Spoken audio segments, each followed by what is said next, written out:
Et nous allons nous lever pour honorer la parole de Dieu, pour lire ensemble dans l'épître de Paul aux Éphésiens, au chapitre 2. Éphésiens, chapitre 2.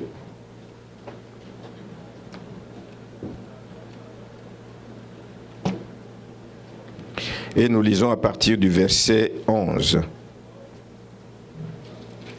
Éphésiens, chapitre 2.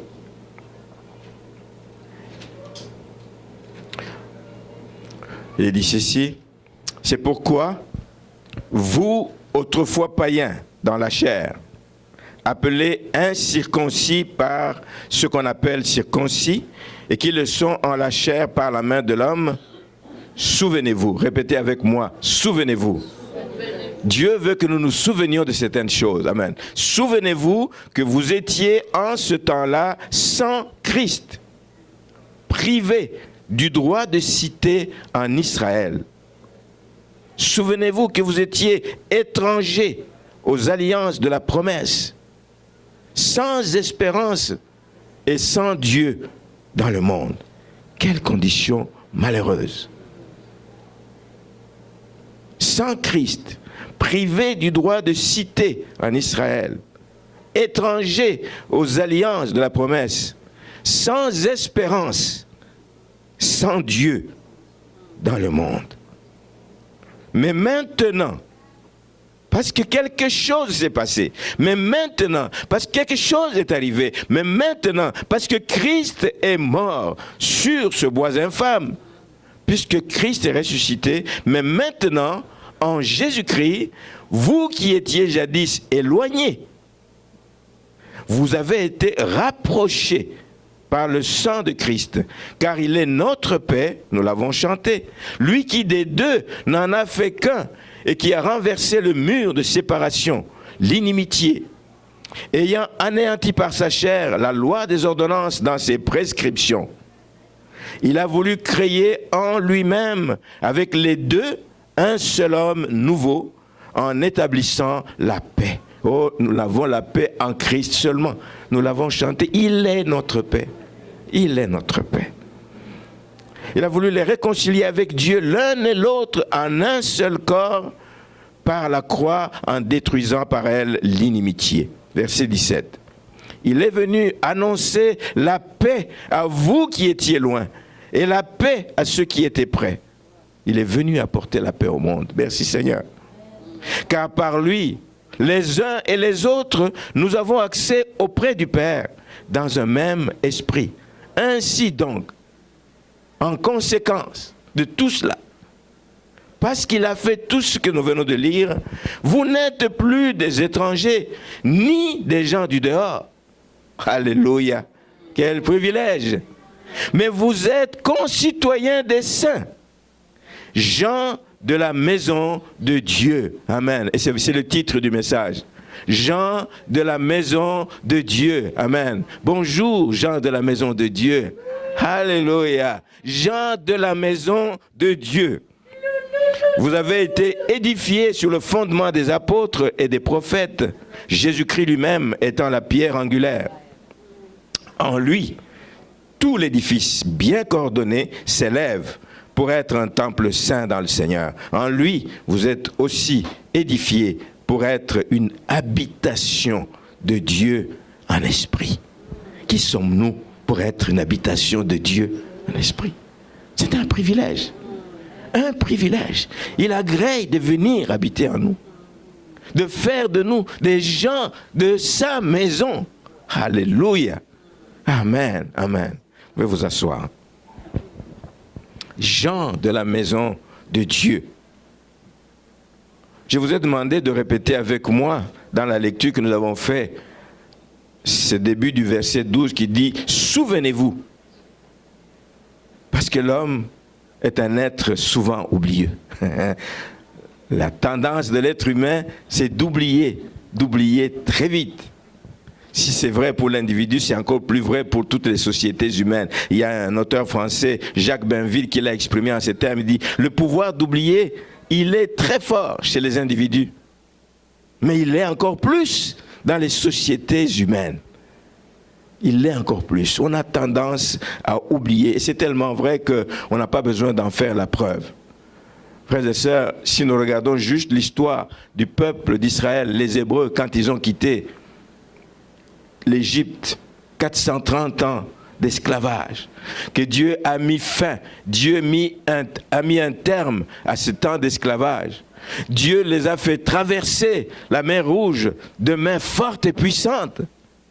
Dieu a accompli des prodiges pour ce peuple, de savoir que pendant la marche dans le désert, les 40 ans qu'ils ont dû marcher, ils n'ont été qu'un peuple rebelle, oubliant tout ce que le Seigneur, tout ce que Dieu venait de faire pour eux. L'être humain oublie vite. L'histoire des Hébreux ne s'est pas arrêtée juste à eux, mais ça a continué jusque dans la terre promise. Et une fois même dans la terre promise, ils ont encore commencé à s'attacher, à se tourner vers des idoles, vers des faux dieux, vers les dieux des peuples qu'ils ont trouvés sur leur route ou dans les territoires qu'ils occupaient. Mais ils ont commencé à se détourner de ce Dieu-là. On oublie très très vite. Amen. C'est un peuple rebelle. Et nous avons cette racine de rébellion à nous, où on se rébelle souvent contre Dieu parce que nous vivons des temps difficiles. Mais les temps n'ont pas changé. Ce que je dis ici, qui s'est passé du temps de ce peuple, mais ça arrive encore aujourd'hui. C'est pour ça que Paul dit, souvenez-vous, parce qu'il connaît, il sait que les gens oublient vite, il dit, souvenez-vous, c'est arrivé, il a voulu rappeler des choses à l'église d'Éphèse justement, qui risquaient d'oublier ce que Dieu venait d'accomplir, ce que le Seigneur Jésus-Christ venait d'accomplir. Il dit, autrefois, qu'est-ce que vous étiez autrefois? Sans Christ. Autrefois, vous étiez privé du droit de cité. Autrefois, vous étiez étranger. Autrefois, vous étiez sans espérance. Comment peut-on vivre sans espérance, sans Dieu? Vaille que vaille, au gré des circonstances, au gré des vents. Mais voilà ce que vous étiez autrefois. Mais Dieu a fait de grandes choses. Amen. Regardez, souvenez-vous de votre condition ancienne. Souvenez-vous combien vous étiez malheureux. Et regardez ce que Dieu a fait en Jésus-Christ, par le sacrifice de Jésus-Christ à la croix. L'œuvre salvatrice, toutes les conséquences, tous les résultats, tous les bénéfices que nous avons à cause de l'œuvre de la croix, qui a fait de nous des enfants de Dieu. Nous sommes, et eux, juifs et non juifs à l'époque, ils ont connu une égalité absolue. Il n'y avait plus de différence entre juifs. Il n'y a plus ni juifs, ni grecs, ni païens, ni femmes, ni hommes. Dieu a tout changé à cause de l'œuvre de Jésus-Christ à la croix. Voici dans quelle situation nous nous trouvons, nous aussi. Bénéficiaires de la grâce de Dieu, bénéficiaires de l'œuvre salvatrice de la croix. Mais souvent, frères et sœurs, à cause des difficultés passagères, à cause des tempêtes qui peuvent arriver dans notre vie, à cause des épreuves pour un temps dans notre vie, on oublie parfois que les hauts et les bas de la vie ne sont que passagers et qui n'enlèvent en rien. Savez-vous, ça n'enlève en rien le plan que Dieu a pour ses enfants. Son oui est oui. Amen. C'est le Dieu des promesses accomplies. La tempête que tu traverses, les difficultés que tu traverses n'enlèvent rien au plan d'amour que Dieu a pour toi. Non, son plan est immuable, son plan est éternel et il veille à s'accomplir, à ce qu'il s'accomplisse. Voici le Dieu que nous servons. Amen. Son oui est oui. Il n'est pas un homme pour mentir, promettre quelque chose et ne pas l'accomplir. Amen. Paul tient que les Éphésiens se rappellent, se souviennent de ça. Et c'est valable pour nous aujourd'hui qui entendons ce message. Souvenez-vous de votre condition ancienne. Souvenez-vous de ce que vous étiez avant, errant ici et là, pataugeant dans la boue. Si chacun devait donner l'occasion à chacun ici de dire quelle vie il a menée avant de connaître Christ, dilapidant ce qui tombait entre nos mains. On n'avait aucun sens de gestion. Il tombait beaucoup d'argent entre nos mains, mais on ne savait pas gérer ce qui tombait entre nos mains. Mais Dieu nous donne la sagesse. Quand on connaît, on devient enfant de Dieu, il nous donne la sagesse, il nous remplit de sagesse et de connaissances, de sorte que nous puissions savoir gérer, nous puissions savoir être reconnaissants pour ce qu'il a accompli, pour ce qu'il fait dans nos vies. Amen. Et la vérité fondamentale que l'apôtre Paul tient à rappeler aux Éphésiens et à nous ce matin, c'est que nous ne sommes plus des gens de dehors. Alléluia. Il nous a sortis de l'extérieur, de dehors, où on n'avait droit à rien. Mais il nous a fait des gens de la maison de Dieu. Amen. Une belle place où il fait bon vivre, une belle place où nous sommes dans la famille de Dieu, où nous avons une place de choix, où nous sommes entourés de l'amour de Dieu, où nous sommes entourés de la grâce de Dieu, où nous sommes entourés des bénédictions de Dieu qu'il répand dans nos vies, les bontés qu'il renouvelle pour nous chaque matin. Voici ce qui est réservé aux gens de la maison de Dieu. Amen. Les gens de la maison de Dieu, chacun d'entre eux est important. Il n'y en a pas, nous avons dit, il y a une égalité absolue entre les enfants de Dieu. Il n'y en a pas qui soient là-bas et d'autres qui sont bas. Nous sommes tous égaux devant le Seigneur. Nous avons tous une place dans le cœur de Dieu. Nous avons toujours une place de choix dans le cœur de Dieu. Nous avons aussi tous un rôle à jouer dans la maison de Dieu. Il n'y en a pas qui sont là pour s'asseoir, observer les autres, mais nous avons tous un rôle à jouer dans la maison de Dieu. Il nous a appelés pour être ses serviteurs. Nous sommes ses esclaves, nous l'avons dit. L'appellation gens de la maison, c'est un stimulant. Ça doit être un stimulant. Je ne suis pas de dehors, je suis de la maison. Gens de la maison de Dieu. C'est un stimulant et ça doit nous pousser à l'engagement. Alléluia. Ça doit nous pousser à l'engagement. Gens de la maison de Dieu, c'est aussi une indication de force et d'unité. C'est une maison unie. Nous sommes un. Nous regardons dans la même direction. Nous parlons le même langage. Hein? Ça nous pousse aussi à l'engagement. C'est une belle indication. Pendant que je préparais le message, je dis Jean de la maison de Dieu. Paf, il y a quelque chose qui a sonné dans ma tête. Jean du pays. Ça vous dit quelque chose? Jean du pays, c'était un chant qui a été composé par Gilles Vignon, le célèbre compositeur québécois. Mais j'ai cherché l'origine, il a composé ça comment? Mais il semble qu'au départ, c'était juste un chant qu'il avait composé pour remplacer le Happy Birthday. Il faut mettre de côté l'anglais. On est dans un pays francophone. Ici, on va chanter en français. Veux-tu nous composer quelque chose qui va être chanté au niveau des anniversaires? C'était parti de là. Alors il a pris le temps de réfléchir et il a sorti ce qu'il a sorti. Je ne connais pas toutes les paroles, mais ce n'est pas ça le but de mon message ce matin. Mais juste vous dire que initialement c'était pour remplacer un autre chant, le Happy Birthday to You, qu'on chantait. C'était ça. Mais regardez comment il a été exploité ce chant par la suite. Il a été exploité pour éveiller la fibre nationaliste chez un peuple. Il a été exploité par le mouvement souverainiste parce qu'il est devenu rassembleur. Chaque fois que le 24, c'est le 24 juin que la fête nationale Saint-Jean-Baptiste a lieu, ben, c'est l'occasion de chanter ce chant. Et il faut voir comment les gens chantent. Hein? C'est rassembleur. Gens du pays. Je pensais que je vais demander à Francine, nous allons prier pour que le Seigneur puisse l'inspirer aussi un chant pour les gens de la maison de Dieu. Amen. Amen. Gloire à Dieu. Est-ce que c'est possible? Oui. Amen. Quand je dis Francine, il y a d'autres, oui. Hey. Pas toi? Ben, on va prier pour ça. J'ai dit qu'on allait prier pour ça. Bon, mais en fait, c'était une parenthèse pour dire un sentiment d'appartenance. Gens de la maison de Dieu, quand on te dit que tu fais partie de la maison de Dieu, tu te sens fier, tu dis, je ne suis pas seul. Je ne suis pas dans n'importe quelle maison. Je suis dans la maison de Dieu. Je suis dans la famille de Dieu. Je suis choyé. Alléluia. Gens de la maison de Dieu. Frères et sœurs, vous devez savoir que quand Dieu entre dans la vie d'une personne, quand Dieu entre dans la vie d'un homme, d'une femme, les choses changent. Les choses changent parce que de sa main, il réécrit ton histoire. Il ne va pas réécrire l'histoire passée. Le passé, c'est le passé. À partir du moment où il entre dans ta vie, il réécrit ton histoire. Il change tout de fond en comble. Nous disons que les choses anciennes sont passées. Toutes choses deviennent nouvelles. Dieu réécrit ton histoire.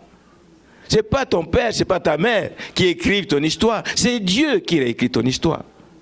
Quand il entre dans la vie. Et il y a des choses qui changent. Quelques éléments qui changent quand on vient au Seigneur.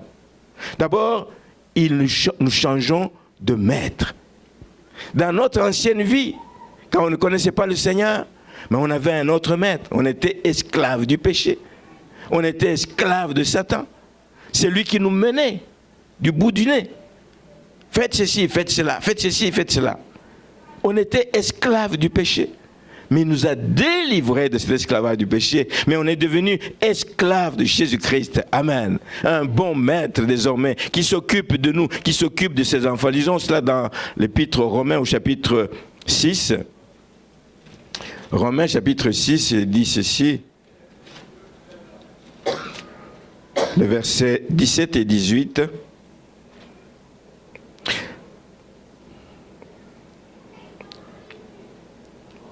Mais grâce soit rendue à Dieu de ce qu'après avoir été esclave du péché, vous avez obéi de cœur à la règle de doctrine dans laquelle vous avez été instruits. Alors verset 18, ayant été affranchis du péché, vous êtes devenus esclaves de la justice de Dieu. Nous sommes devenus des justes. Christ nous a justifiés.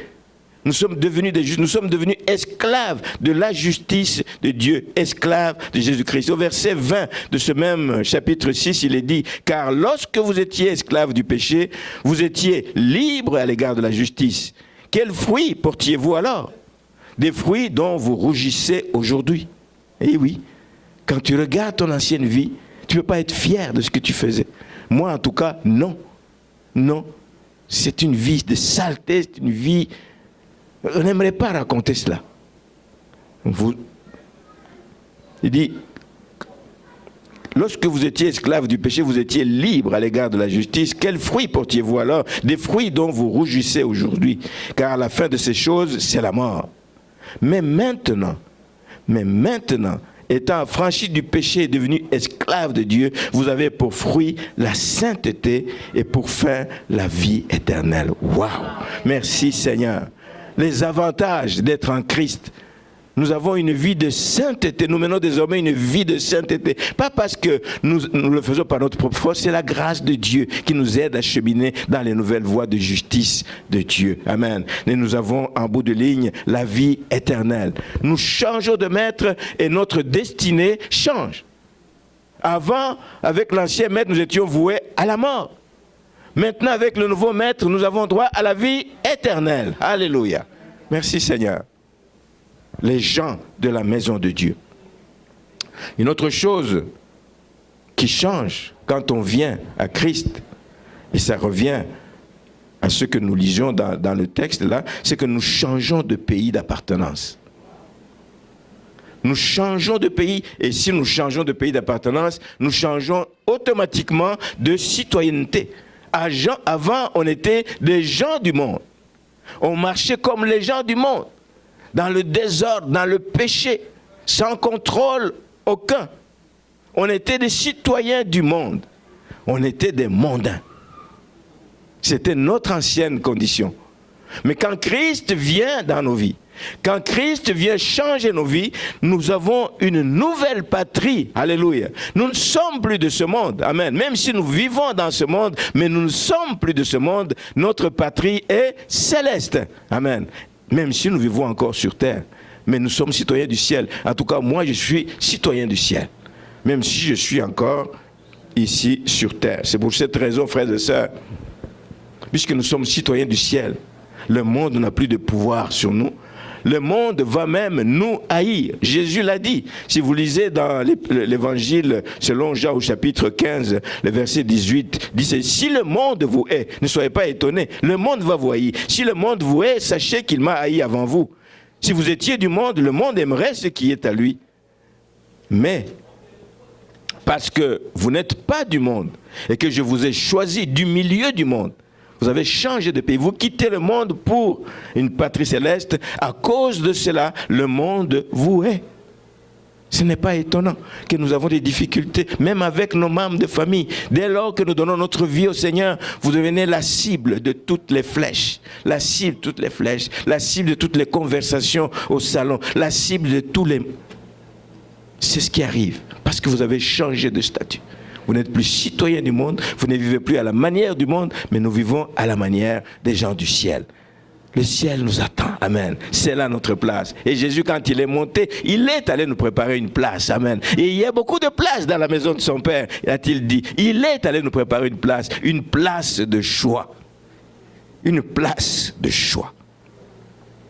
Nous changeons de maître, ce n'est pas assez. Nous changeons de pays, mais nous changeons aussi de nom. N-O-M. Nous changeons de nom. Et chaque fois que Dieu a visité une personne, il y a des exemples typiques. Il a sorti d'une condition, il l'amène dans une autre condition, mais il y a des exemples typiques où il a donné un nouveau nom à ces personnes. Parmi nos pères, Abraham.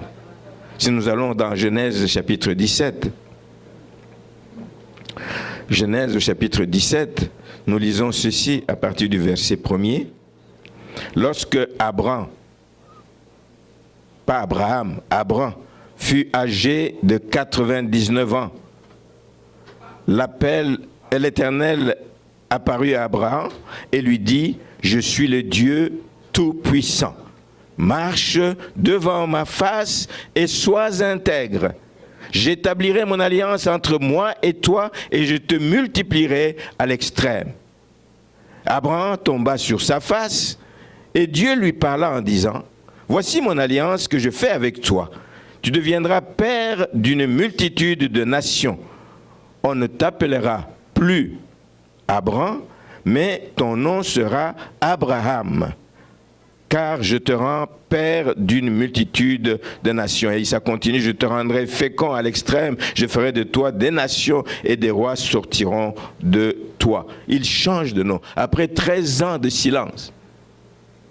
13 ans de silence. On dit que c'est à l'âge de 99 ans, ça veut dire qu'il avait 85 ans, 85, 86 ans, quand Dieu a cessé de parler. Dieu parlait beaucoup avec Abraham. Mais à cause de ce qu'il a fait, il n'a pas attendu jusqu'à ce qu'il ait le fils unique qui est allé prendre sa servante Agar, qu'il a eu cet enfant. Dieu est resté silencieux pendant 13 ans. Ça doit être difficile. Pour quelqu'un qui était habitué à entendre la voix de Dieu, 13 ans durant, où Dieu est silencieux, et puis il revient sur lui-même, il dit, je vais te donner maintenant ce que tu attendais, tu vas être père d'une nation nombreuse. Donc l'Éternel réapparaît à Abraham et il fait alliance avec lui pour devenir le père d'une multitude de nations et il change son nom. Il change. Avant, il était Abraham qui signifie père élevé parce qu'il était le père de la foi quand même, mais il a accepté de partir de son pays sans savoir où il allait. C'est de la foi, ça. Hein? Tu es stable quelque part, tu prospères quelque part. Dieu te dit, lève-toi, quitte et va-t'en. Tu laisses ta famille, tu laisses tout. Tu vas là où je vais t'indiquer. Il faut avoir la foi. Il est le père de la foi. Abraham, c'était le père de la foi. Mais il change son nom à Abraham. Il devient le père d'une multitude de nations. Amen. Il a fait autant pour Sarah. Toujours dans chapitre 17, le verset 15, dit, Dieu dit à Abraham, il s'appelle désormais Abraham, tu ne donneras plus à Saraï, ta femme, le nom de Saraï. Saraï qui veut dire ma princesse. C'était la princesse d'Abraham. Il dit, tu ne lui donneras plus le nom de Saraï. Il dit, mais son nom sera Sarah. Son nom sera Sarah, princesse des nations. Puisque Abraham va être le père des nations, des multitudes de nations, ben, elle va être princesse des nations parce que d'elle vont sortir beaucoup de peuples. Il dit, je la bénirai et je te donnerai d'elle un fils. Je la bénirai et elle deviendra des nations, des rois, des peuples sortiront d'elle. Et Abraham tomba sur sa face. Il rit et il en... Je passe. Merci Seigneur. Dieu change de nom quand il intervient dans la vie d'une personne. Vous connaissez d'autres cas, je ne vais pas tous les citer. Jacob, qui a passé la nuit à combattre avec Dieu toute la nuit. Son nom qui signifiait avant Jacob, supplanteur, vous savez qu'il avait volé le droit d'aînesse de son frère Ésaü. Son nom c'était un voleur quasiment. Mais Dieu, après ce combat, parce qu'il a été vainqueur de Dieu et des hommes, il lui donne un nouveau nom qui s'appelle Israël. vainqueur de Dieu. Amen. Parce que tu as lutté. C'est dans Genèse 32, verset 28. Tu as lutté avec Dieu et les hommes et tu as été vainqueur. Vous connaissez l'histoire de Simon, qui est devenu Pierre. Ton nom désormais est Pierre, et sur cette pierre je bâtirai mon église. Nous avons parlé, il y a 2 dimanches ou 3, d'un certain Joseph. Vous allez me dire que ce n'est pas Dieu qui a changé ce nom, mais on change le nom d'une personne aussi en fonction de ce que l'on voit qui se passe dans sa vie. Nous avons parlé de Joseph, qui est devenu Barnabas, à cause de ce qu'on a vu, un cœur généreux, à cause de ce qu'on a vu, fils d'encouragement, qu'il encourageait les gens au niveau du début de l'Église. Amen. J'aimerais qu'on lise aussi un dernier texte dans le livre d'Apocalypse. Apocalypse, le chapitre 2.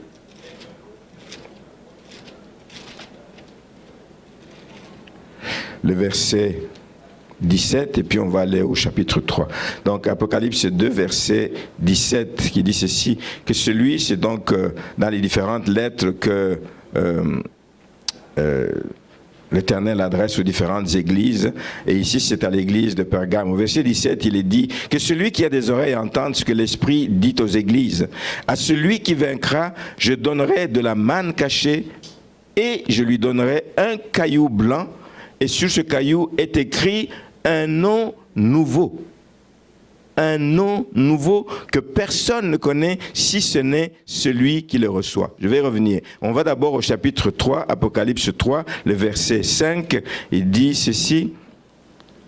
Celui qui vaincra, encore, celui qui vaincra sera ainsi revêtu de vêtements blancs. Je n'effacerai point son nom du livre de vie et je confesserai son nom devant mon Père et devant ses anges. On parle d'un nom que Dieu donne à celui qui sont vainqueurs. Est-ce que nous sommes vainqueurs? Oui, les enfants de Dieu sont vainqueurs. Merci Seigneur. À celui qui est vainqueur, parce que chaque chrétien est vainqueur. Il triomphe du monde. Nous triomphons du monde, nous sommes vainqueurs. À ceux qui vont jusqu'au bout, à celui qui vaincra, je donnerai un nom qui est inscrit sur ce caillou que personne d'autre ne connaît que celui qui va avoir ce caillou. Il y a un nom qui nous est réservé. Amen. Il y a un nom que le Seigneur a déjà préparé pour nous, mais que personne ne connaît l'un de l'autre, mais nous connaîtrons quand nous serons face à face avec le Seigneur. Quand on vient à Christ, frères et sœurs, nous recevons un nouveau nom. Et ce nouveau nom est inscrit, nous dit-il, dans le livre de vie. Ce nouveau nom n'est pas inscrit dans les livres de Guinness. Vous connaissez les livres de Guinness, les gens qui font des exploits, etc. Ça passe. Chaque année, il y a un nouveau livre qui sort, alors c'est des gens qui battent les records des autres. Ce n'est pas dans un livre de Guinness. Ce n'est pas non plus un nom qui est inscrit dans un livre où il existe dans chaque pays, au Canada certainement aussi, ce qu'on appelle le Who's Who en anglais. Who's Who, qui est qui? C'est des noms de personnalités importantes. Les noms des personnes connues dans une localité, des hommes éminents dans une ville, who's who. Donc, et tout le monde veut avoir son nom dans ce livre. Nous cherchons que nos noms soient inscrits dans le livre de vie. C'est la meilleure place où les noms doivent être inscrits. Mais des gens se battent pour que leurs noms apparaissent dans ce répertoire. Un répertoire qui change. Un répertoire où des noms se retrouvent parce qu'il a négocié. Il y a des gens qui payent beaucoup d'argent pour que leurs noms se retrouvent dans ce livre, le who's who. Si vous allez sur Internet, vous tapez Who's Who, vous allez en voir dans tous les pays. Moi, j'ai connu ça quand j'étais encore en Afrique. Et un livre est sorti, je vois Who's Who, qui est qui. Alors, il y a dedans juste le nom des personnalités, les grands médecins, les grands ceci, des gens qui sont illustrés dans différents domaines. Les gens veulent avoir, tout le monde veut avoir son nom là-dedans. Mais ce n'est pas la bonne place. La bonne place, c'est dans le livre de vie. Amen. Et ça, c'est réservé à celui qui vaincra. Amen. Et il y a un nom que Dieu nous donne quand nous venons à Christ. Il y a un nom qu'il nous donne. Alors, tenons ferme pour que quand nous serons face à face, amen, le Seigneur puisse, en cherchant dans le livre de vie, dire, oui, j'ai vu ton nom. C'est toi. Alors, entre dans la joie de ton maître. Alléluia. Merci Seigneur. Voici ce que le Seigneur change dans nos vies. Voici ce que le Seigneur accomplit dans la vie de ceux qui vont vaincre, ceux qui vont aller jusqu'à la fin. Personne ne sera oublié. Alors que dans les livres de Guinness, on peut t'oublier. Alors que dans les livres de référence dans un pays, on peut t'oublier. Tu peux avoir donné ton nom, tu peux répondre au qualificatif, mais quelqu'un d'autre a payé plus cher, on met son nom, toi on t'oublie. Dire tu seras dans l'autre édition. Non. Ici, dans le livre de vie, personne ne peut aller enlever ton nom et tu n'as rien à payer pour que ton nom soit inscrit dans le livre de vie. Jésus-Christ a tout payé à la croix. Jésus-Christ a fait de grandes choses. Bien-aimés, quand on fait partie des gens de la maison de Dieu, il n'y a pas que le nom qui change. Il y a beaucoup de choses qui changent. Il y a beaucoup de privilèges qui viennent avec ça. Dieu voulant, nous allons continuer la semaine prochaine à parler de ces privilèges. Mais pour ce matin, j'aimerais qu'on parle aussi des obligations. Faire partie d'une famille déjà biologique, il y a des obligations. Il y a des obligations. Il y a un code d'éthique. Il y a des règlements qu'on doit respecter dans la maison. Déjà ici, a fortiori, dans la maison de Dieu, nous avons aussi des obligations qui viennent avec notre appartenance donc, à la maison et à la famille de Dieu.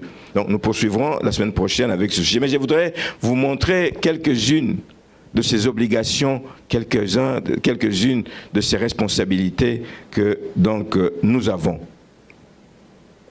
Puisque nous parlons d'une famille, la famille de Dieu, une des premières responsabilités que nous avons, c'est d'aller chercher les brebis égarées.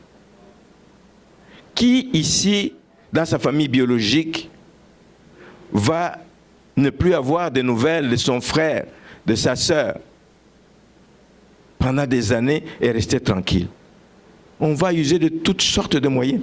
On va aller, ça n'existe peut-être plus, mais il y avait une émission, ça avait commencé en France, mais ça existait ici à Radio-Canada. Une dame, je ne sais plus comment elle s'appelle, France Lamarche, je crois.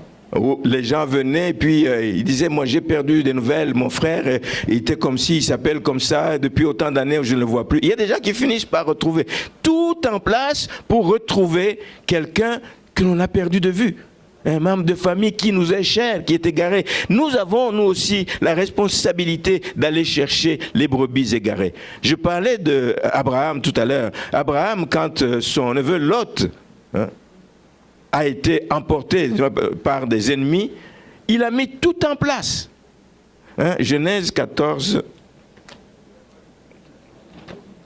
Il a mis tout en place pour le retrouver. Il ne pouvait pas rester, il ne pouvait pas dormir, il ne pouvait pas avancer dans sa conquête, il ne pouvait pas aller plus loin. Il fallait absolument qu'on retrouve Lot. Genèse 14,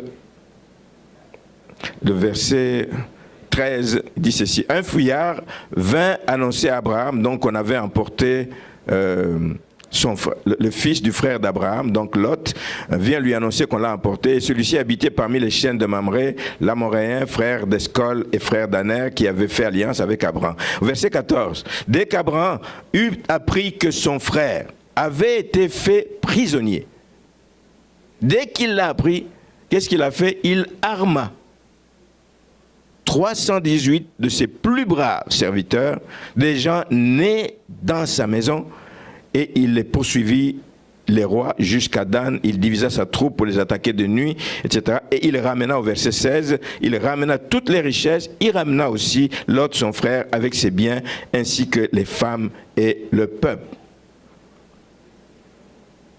Abraham n'est pas resté silencieux. Il arma les gens de sa maison. Les gens de sa maison, ce sont des gens en qui il a confiance. Dieu a confiance aux gens de la maison de Dieu aussi. Et il veut que nous allions chercher ces brebis qui sont en danger. Dieu a confiance. Abraham a confiance aux gens parce qu'ils étaient nés dans sa maison. Il connaissait Abraham. Lui les connaissait aussi. Il connaissait leur loyauté. Il connaissait leur fidélité envers lui. Il dit, je ne veux pas aller payer des mercenaires. Ils peuvent être peut-être meilleurs pour ramener mon neveu, mais je vais prendre les gens de ma maison. Les gens issus, les gens qui sont nés dans ma maison. Ce sont des gens qui sont prêts à tout sacrifier pour ramener le frère prisonnier. Le Seigneur, quand il nous regarde, qu'il y a des brebis qui sont encore en danger, il y a des frères, des sœurs qu'on a connus, avec qui on a commencé la vie chrétienne, qui aujourd'hui se sont refroidis, qui aujourd'hui disent tout un tas de raisons pour rester à la maison. Dit l'église, elle ne me dit rien, l'église, elle ne m'apporte plus rien, l'église... Non, frère. Nous devons aller les chercher. Nous devons les ramener. Leur place est dans la maison. Quand Dieu nous appelle, il nous plante dans la maison de Dieu. Amen. C'est là que nous devons grandir. C'est là que nous devons prendre racine. Et notre responsabilité, c'est d'aller chercher les brebis égarées. Amen. Dieu veut compter sur les gens de sa maison. Amen. Il dit ceci dans l'évangile selon Jean au chapitre 10, le verset 16, qu'il dit « J'ai encore d'autres brebis qui ne sont pas ici. J'ai encore d'autres brebis. » Il faut qu'on aille les chercher. Il veut que ces brebis entendent sa voix. Il faut donc que des gens puissent être les porte-parole, que nous sortions, que nous allions parler de la part du Seigneur auprès de ces personnes qui sont en danger. Mais est-ce que nous avons assez conscience de cette responsabilité? Je vous laisse sur cette question. Que nous puissions nous poser la question. Nous vivons dans notre confort de chrétiens sauvés, nous attendons le retour de Christ, mais il y a des brebis et c'est notre responsabilité. Jésus-Christ ne viendra pas sur terre pour les chercher, il compte sur nous, il dit, c'est vous qui êtes mes témoins, c'est sur vous que je mets ma confiance pour que vous puissiez annoncer la bonne nouvelle. Ils ont besoin d'entendre la bonne nouvelle pour qu'ils puissent revenir. Amen. C'est quand nous faisons le pas, c'est quand nous allons de l'avant que le Seigneur agit, c'est quand nous faisons acte de foi que le Seigneur agit. Première responsabilité, aller chercher les brebis égarées. Il y a une autre responsabilité, c'est d'être présent. Alors, vous me voyez venir. La responsabilité d'être présent. Le défi se pose même aujourd'hui, je dis, plus que les années antérieures. Le même défi de la présence dans la famille se pose même dans les familles biologiques. Laissez-moi vous l'expliquer. Aujourd'hui, avec le stress de la vie de tous les jours, avec les occupations sans arrêt, les gens mènent une vie trépidante, une vie agitée. On est tout le temps en train de courir à gauche, à droite. Pourtant, il y a un temps pour se reposer, il y a un temps pour s'arrêter. Ce n'est pas le Seigneur qui nous pousse à courir à gauche et à droite sans arrêt. Il y a un temps où nous devons arrêter, il y a un temps où nous devons nous reposer, il y a un temps que nous devons avoir ensemble dans la famille. Je vais vous dire que la vie de famille aujourd'hui tend à disparaître. Que des gens se retrouvent ensemble autour d'une table pour le repas, à midi, peut-être pas parce que les gens travaillent loin, mais le soir, à l'heure du repas, que les gens se retrouvent ensemble, ça devient de plus en plus rare. Monsieur a un horaire, madame a un horaire différent. Quand monsieur arrive, madame s'en va, les enfants ne sont pas là. Chacun a son horaire différent. Quel moment il se retrouve? Voilà pourquoi j'insiste beaucoup. Quand nous avons un moment d'agapé, faites-vous violence. Faites-vous violence, que nous soyons ensemble. C'est un défi même dans la famille biologique. Les gens sont stressés, tellement occupés à gauche et à droite. Et la vie des familles a pris un sérieux coup. Les parents ne peuvent plus se retrouver avec les enfants, parler de leurs problèmes, leur passer leur expérience de vie. Ça n'existe plus. Et même le peu de temps que les gens passent ensemble, chacun est sur texto. Chacun est sur son laptop. Chacun est sur son... Chacun dans son coin, sur l'iPad. Ou la télévision, ou je ne sais pas quoi. Ça, c'est la vie de famille. Et a fortiori, vous pensez que si ça continue comme ça, les maisons, les familles, ça va être des dortoirs.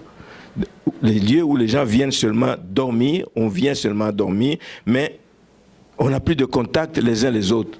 Il y a des gens, tu demandes, comment va ton frère? Oh, ça fait une semaine que je ne l'ai pas vu. Voici ce qui arrive, mais ça ne doit pas être comme ça dans la maison de Dieu. Ça nous arrive aussi de ne pas avoir de nouvelles l'un de l'autre. Mais qui se préoccupe pour chercher des nouvelles de l'autre? Souvent, on vient vers le pasteur. Pasteur, mais je dis, frère, connais-tu le numéro de téléphone? Tu peux appeler aussi. C'est ton frère, c'est ta soeur. Tu peux appeler pour prendre des nouvelles. Je fais l'effort d'appeler, mais je ne suis pas toujours à la hauteur de le faire. Il y a peut-être d'autres obligations. Nous devons partager cette responsabilité ensemble Cette responsabilité d'avoir des nouvelles. Donc, ça ne doit pas être comme ça dans la maison de Dieu. Nous devons être présents. C'est pour ça que la Bible nous dit dans le livre, l'Épître aux Hébreux, chapitre 10, verset 25, qui nous invite à ne pas fuir nos assemblées comme quelques-uns le font. Ne fuyez pas votre assemblée. C'est la famille qui se réunit.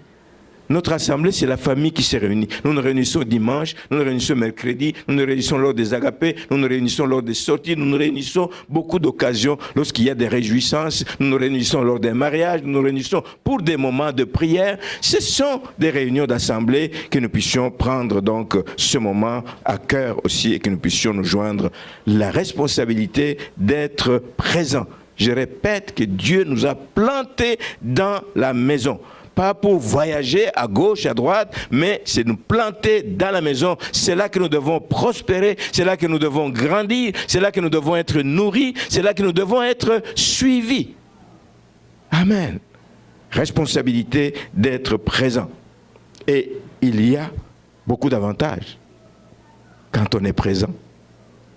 Ce n'est pas juste le pasteur qui le veut pour grossir les rangs. Il y a des avantages d'être présent. Voulez-vous les connaître? Oui, hein?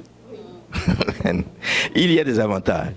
La Bible nous dit dans le psaume 133, « Oh, qu'il est agréable, qu'il est bon, qu'il est doux pour des frères de demeurer ensemble. » Plus loin au verset 2 ou verset 3, je crois, il dit, « C'est là que Dieu répand sa bénédiction. » Dieu veut donc que nous demeurions ensemble. C'est là qu'il répand sa bénédiction pour l'éternité. Il répand la vie, il répand la bénédiction auprès de ses enfants. Dieu répand sa bénédiction. Dieu répand la vie quand nous sommes ensemble. Il y a un avantage d'être ensemble. Quand nous sommes ensemble, il y a un autre avantage. Nous savons ce que l'un et l'autre vit. Quand nous sommes ensemble, nous le savons. Et quand nous le savons, nous ne pouvons pas être indifférents à ce que vit l'un des nôtres. Nous pouvons voler au secours de ceux qui sont en difficulté. Nous pouvons voler au secours de ceux qui passent par un temps difficile. Parce qu'on le sait ou parce qu'on le voit. Quand notre sœur a glissé sur les marches et qu'elle s'est fait mal, on la voit avec une canne, on dit, il y a quelque chose qui ne va pas. Nous allons vers elle et nous prions pour elle. Il n'y a pas longtemps, une sœur dans l'église avait passé 2 jours mauvais et quand elle est arrivée juste à la porte, elle parle de ce qu'elle a vécu. Toutes les sœurs qui étaient autour d'elle se tournent, se tiennent par la main et se mettent à prier. Ça a touché. Elle m'a partagé ça et dit, j'ai dit, vous avez une église spirituelle. Oui, c'est une église spirituelle, mais c'est une famille. Une personne passe par un temps difficile, on la porte, on vient à son secours. Ce n'est pas juste l'argent, le secours, c'est la prière, c'est la présence, c'est une touche, une tape à l'épaule. C'est juste une présence, une parole d'encouragement qu'on donne. Voler au secours de ceux qui passent par un temps difficile. Voici un autre avantage d'être présent. Je vais vous donner ce qui est arrivé à l'apôtre Paul. On l'a étudié ça quand on étudiait le livre des Actes des Apôtres au chapitre 14. Je vais lire un verset 19, 18. Je vais commencer par le verset 16. Paul se leva et ayant fait signe de la main, il dit, « Hommes israélites, et vous qui craignez Dieu, écoutez. Le Dieu de ce peuple d'Israël a choisi nos pères. Il mit ce peuple en honneur pendant son séjour. » Je ne suis pas de bonne place, non. Acte 14, le verset 19, c'est bien ça. Voilà. Alors survinrent d'Antioche et d'Icône des Juifs qui gagnèrent la foule et qui, après avoir lapidé Paul, le traînèrent hors de la ville. Paul se trouve dans la ville de Lystre.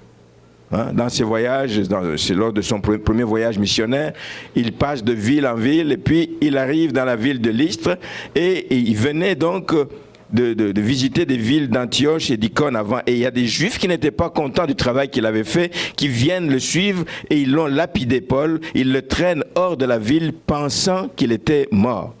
Mais qu'est-ce qui s'est passé? Les disciples l'ayant entouré. C'est ce que ça veut dire. il se leva et il entra dans la ville. Ce que je vais montrer par là, c'est qu'il n'était pas seul. Il n'était pas juste accompagné d'une personne, mais il y avait des disciples qui l'ont entouré. Voyant ce qui est arrivé, ils sont venus, ils ont volé à son secours. Il venait d'être lapidé, on le laisse là, en dehors de la ville, croyant qu'il est mort. Mais il y a des disciples qui suivaient tous les mouvements. Ils sont allés, ils l'ont entouré, ils l'ont aidé à se relever et à se sauver pour poursuivre son travail. Il s'est levé, ils l'ont soigné et il a poursuivi son travail. L'avantage d'être présent. S'il n'y avait pas ces disciples, pendant les réunions que Paul faisait partout où il passait, les disciples venaient pour renforcer les rangs et puis et voler à son secours lorsque le besoin se fait sentir. C'est aussi un avantage de faire partie de l'assemblée, de la famille et de la maison de Dieu. Mais plus fort que tout ça, l'Église du Seigneur a un pouvoir que on n'imagine pas assez. Il y a un pouvoir de rétablissement extraordinaire. Nous avons beaucoup de choses à notre portée pour nous aider à venir au secours des autres. Il y a un réel pouvoir de rétablissement dans l'Église. Et il faut qu'on puisse s'en servir. Nous lisons un verset dans l'épître de Jacques. Jacques au chapitre 5. On va lire...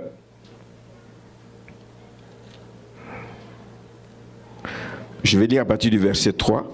Quelqu'un parmi vous est-il dans la souffrance qu'il prie? Quelqu'un est-il dans la joie qu'il chante des cantiques? Au verset 14, il est dit, quelqu'un parmi vous est-il malade qu'il appelle les anciens de l'Église? Il fait partie d'une famille, qu'il appelle. Faites appel aux gens pour prier pour vous. Faites appel aux gens. Envoyez un message pour qu'on prie pour vous, même si vous ne pouvez pas être présent. Dites-nous ce qui vous arrive, qu'on puisse prier pour vous. C'est toujours désolant d'entendre qu'un frère, une sœur dans l'église a connu un problème et personne dans l'église n'est au courant. C'est pas normal. Quelqu'un parmi vous est-il malade? Qu'il appelle les anciens de l'église et que les anciens prient pour lui, en loignant d'huile au nom du Seigneur, la prière de la foi sauvera le malade et le Seigneur le relèvera. Et s'il a commis des péchés, il lui sera pardonné. Au verset 19, il est dit ceci, mes frères, si quelqu'un parmi vous s'est égaré loin de la vérité, oh, nous sommes à un temps où plusieurs se sont égarés, ou sont en train de s'égarer. Nous avons l'avantage de faire partie d'une famille. Quand nous partageons nos convictions, quand nous partageons ce que nous avons lu l'un à l'autre, ben, quelqu'un qui risque de s'égarer, puisqu'il l'a partagé avec un frère, ben, que quelqu'un d'autre l'y ramène. Quelqu'un s'est égaré loin de la vérité, mais qu'un autre l'y ramène et qu'il sache que celui qui ramènera un pécheur de la voie où il s'était égaré sauvera une âme de la mort et couvrira une multitude de péchés. Ce n'est pas juste du péché, mais c'est de l'égarement qu'il y a aujourd'hui à cause des fausses doctrines qui courent les rues et auxquelles des gens sont exposés.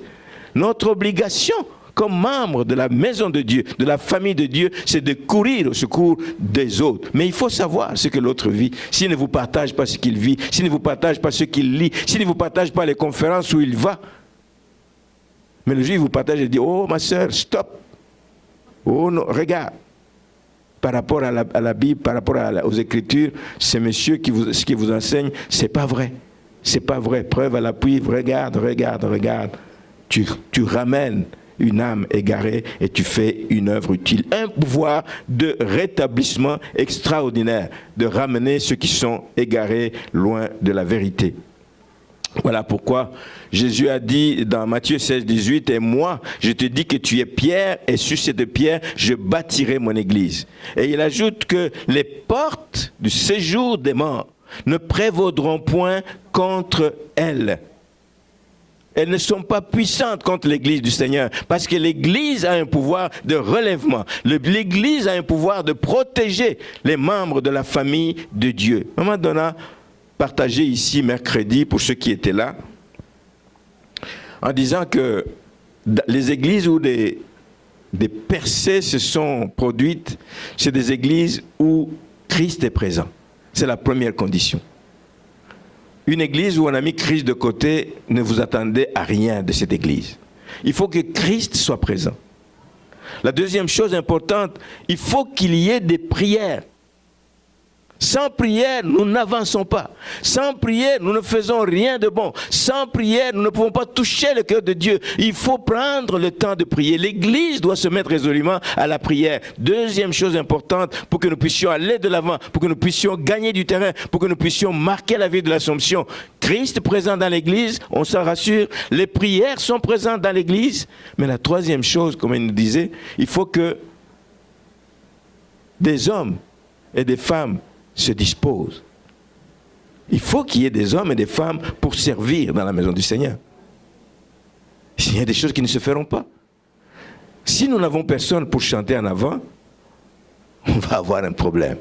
C'est vrai qu'on peut chanter nous-mêmes, mais vous savez comment ça va se passer. Les gens vont dire non, non, non, non, c'est pas bon dans cette église, nous allons ailleurs.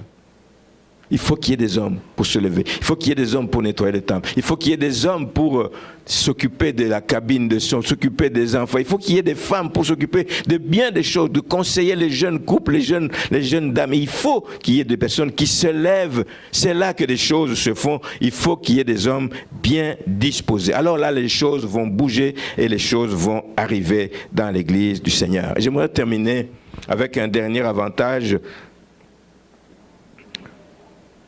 qu'on ne doit pas négliger, c'est que le fait d'être ensemble a le mérite de nous aider à développer en nous certains fruits de l'esprit.